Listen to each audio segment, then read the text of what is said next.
और यो पीछा पेपर आ गया। और पाकिस्तान तो है, तालिबान तो है, सुपड़ा साफ मन है ना आंदा, कागलन भी ना आंदा। ओए सुन, हेलो, ओ ओ कालीपुर से डाले। अरे एक क्वेश्चन बता दे बस, यो हाथी अधिकतम कितने अंडे दे सकता है?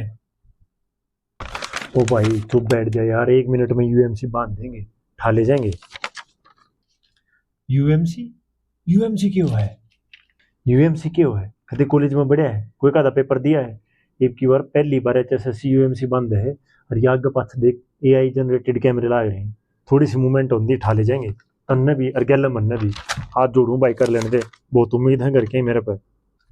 बाकी कैमरा की तो देखी जाए यार, हाथी के अंडे की आमलेट बनाने लग जाए तो सारा गांव छक जाए।